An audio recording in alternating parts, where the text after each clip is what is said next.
Hey guys, it's Jordan the Music Nerd here with the first episode of my favorite album series. A series where I basically go over some of my favorite albums. Also, expect more than one album by the same artist to be on this series. Today I'm going to be going over the 6th album by punk rock, alternative punk rock band Green Day, Warning. It was released in 2000, features 12 tracks, about 41 minutes long. It was probably Green Day's most disappointing record, and probably still actually is not. I feel like one of Uno, Dos, and Trey probably topped it. I have a feeling it might have been Trey. I feel this album is incredibly underrated. It's got so many good songs on here, and not enough people gave it love just because it kind of failed commercially at the time it was released. But I feel this album needs more love. It's got some fantastic tracks that I will be going through in my track-by-track review of this album. So let's get started. The title track, Warning, I feel is not the most underrated song on this album. It was one of the most underrated singles, in my opinion. This track is one of the most memorable bass lines by Mike Dirnt, which really carries the track along with the acoustic guitar. The lyrics on this album are very solid. It's basically just like, it's a very politically driven song. Trey gets some time to shine on this track. Like at the very beginning of the song, he just kind of gets a little drum fill. I don't know why, but I've always liked that. I also like at the end of each chorus, there's like just a little guitar lick. I don't know, I just always like that. And like in the bridge of the song, they play it again like 6 times, I think. But yeah, I just always liked that.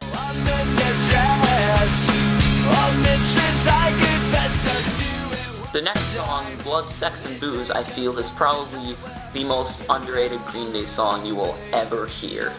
I feel the irony with this song is that if you look into the lyrics, like, he's saying, like, please don't make me beg for blood, sex, and booze, but if you look into the lyrics, he's basically begging for it, and I just find that really funny. I like the inclusion of the sound effects at the beginning of this track. It's kind of a first for Green Day to have sound effects in a song. They've never really had sound effects before. Then it leads into this nice guitar riff with Billy's vocals, and the chorus, I feel, is very solid part of this track. And there's just nothing else to say. It's just a really good song. If I promise go to church on Sunday, will you go with me on Friday? This track, Church on Sunday, I feel is such a fun song. The guitar pattern and drum pattern are very simple, but it definitely makes for just a fun song. The song lyrically is very solid. The chorus is just a lot of fun. This is overall just a very fun song. This is not something you'd expect to hear. It's from Green Day. It's a very poppy song. Like, coming from a band that wrote songs such as Longview and Geek Stink Breath, it's not something you'd expect. Like, it's not the kind of sound you'd expect from a band that wrote those kind of songs.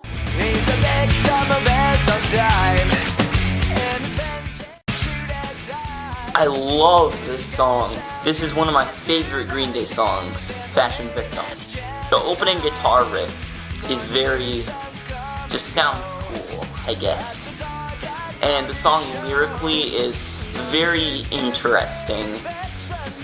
It's very hard to interpret for me, but it's very interesting, like some of the lyric choices. The chorus is kind of forgettable. The main riff, though, I do like. The chorus, though, it's kind of forgettable. I do like the song, but I mean, it's kind of a forgettable song. I do like it. It's definitely one of my favorites off this album. Castaway is also another favorite for me off of this album. The bass work on this song definitely stands out. That bass solo during the bridge section, I love that. That sounds so cool. And the guitar solo is kind of forgettable, but I mean, it's there. It's still cool. It's a cool guitar solo.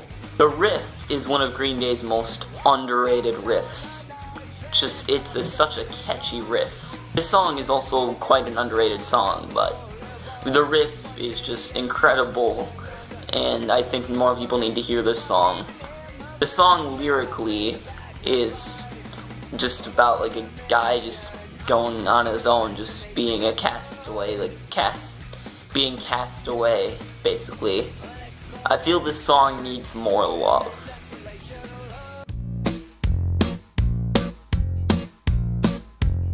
And now we get to my favorite song off this album, Misery. The band really experimented with what they could do in instruments. Like, this song includes so much instruments. There's an accordion there, there's trumpets, there's like loud bass drums, and it includes like kind of the normal Green Day stuff. It's got a nice bass lick. Like at the end of the second chorus, I love that just little bass lick that Mike does there. The drums are very prominent throughout this track. I think the drums just kind of carry the song. The acoustic guitar, also, I love the sound of it. Look, there's a bunch of, like, I think there's 2 solos in the bridge section.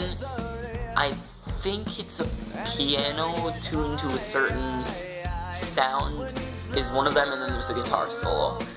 And I love like the spooky feel of this song. Like, it just sounds like so, like it's a song you would hear like maybe like a Halloween party or something. I just love the sound of it. If you're a Green Day fan, this is absolutely a song you need to hear. The next song, Deadbeat Holiday, opens with kind of a weird like sound effect thing, and then it cuts into the normal song. I really like this song, though it's not one of my favorites. The chorus is very solid. It's kind of a dark song when you look into it. Like, celebrate your own decay. Just kind of a dark song, in my opinion. The lyrics are just kind of out there. This song doesn't really have, like, per se, a main guitar riff. It's just kind of all over the place, the guitar is. I do like the drum pattern though. Trey gets to shine a bit on his drumming on this track. Hold On is probably one of the most catchiest tracks on this album. Just the acoustic guitar really carries it. The bass, I think, is very prominent throughout this track. Billy definitely gives off a very good vocal performance, especially on the chorus. The guitar solo is kind of forgettable, per se, but I do like it. I also like Mike's backing vocals on this track. He definitely stands out quite a bit on this track. Overall, this track is a very good one, but it's also kind of forgettable. Well, everybody loves a joke, but no one likes a fool. The next song, Jackass, is probably my least favorite track off this album. I mean, don't get me wrong, it's a fun song, but it's just not, it's kind of forgettable for me. I do like the trumpets in the bridge section. There's like a little trumpet solo in there. I always just found that cool. I noticed the riff for the chorus on this song is the exact same riff in Wake Me Up When September Ends, when he's saying like not the acoustic part, but the electric part, when he's saying like, here comes the rain again, like that part. I always found that interesting. Like, they must have realized they used the same riff, right? They had to realize they used the same one. Overall, this song doesn't really do much for me. It's just kind of a forgettable track.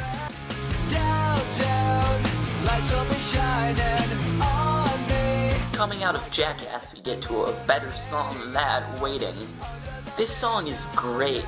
I love the acoustic guitars in it. Like, at the beginning of the song, like near the end of the song, it just cuts to like just Billy singing again. The lyrics are great on this song. And the chorus, they're also very catchy. The chorus is kind of forgettable. I mean, the main riff and the main verse, like, I've been waiting a long time, that's more iconic than the chorus, I feel. The guitar solo, though not many people know it, I feel is one of their better guitar solos. It's kind of a simple guitar solo, but it does the melody of the song, like it does the vocals in guitar form really well, I feel, and adds a bit more to it. I feel this song is not popular enough. It needs to be one of their more well-known songs.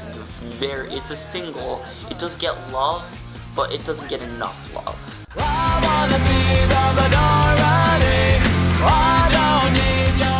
And now we get to probably the most well-known track off this album, one that they play quite a bit in concert. I love the opening acoustic parts at the opening and the ending. I just always like that little riff. Billy really shows off his harmonica skills on this. He did that on Hold On, but he really, like, you can hear it very prominently in this. You could also in Hold On, but again, this song I feel is better than Hold On. The bass also in the verses, the bass really gets a time to shine. You can't really hear it, but it's got a great melody. I love it so much. The chorus is definitely one of the most solid choruses Green Day has ever written. The song lyrically also, it's a very, this is where they really started to get into politics, along with the title track and this song, is where they absolutely got the inspiration for American Idiot, and all the other politically driven songs, Holiday, Letter Bomb, all those ones in American Idiot.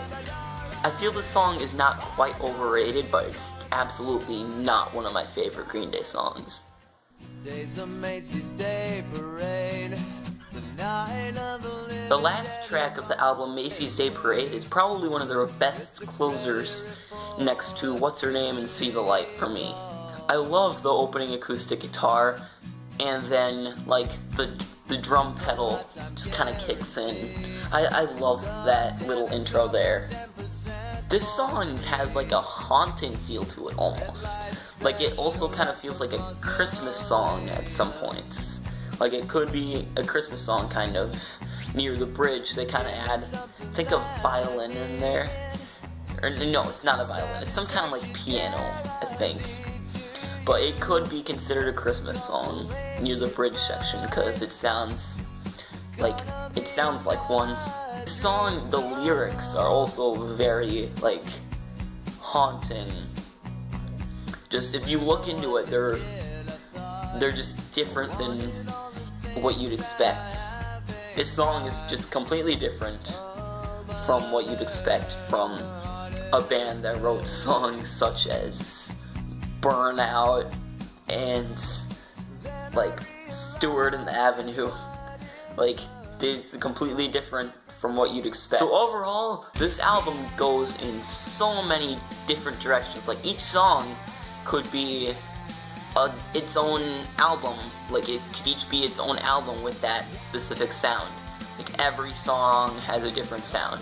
They really went all out on this album and it really paid off in a great way. This is one of their best albums. Probably number 4, my 4th favorite album of all time for me. I'm gonna do a quick ranking of the songs best I can. It's very hard to rank these songs because they're all awesome. But I tried my best, so here it is. It's the all cards losers, the bottom feeders frenzy. It's the all blood suckers, sing along with me, cause we don't say no, scream 1, 2, 3, yeah.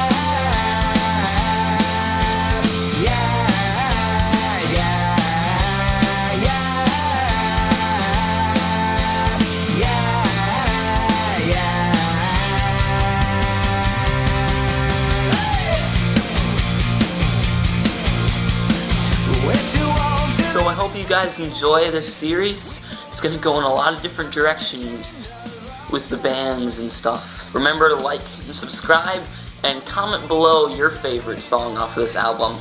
And as always, thanks for watching.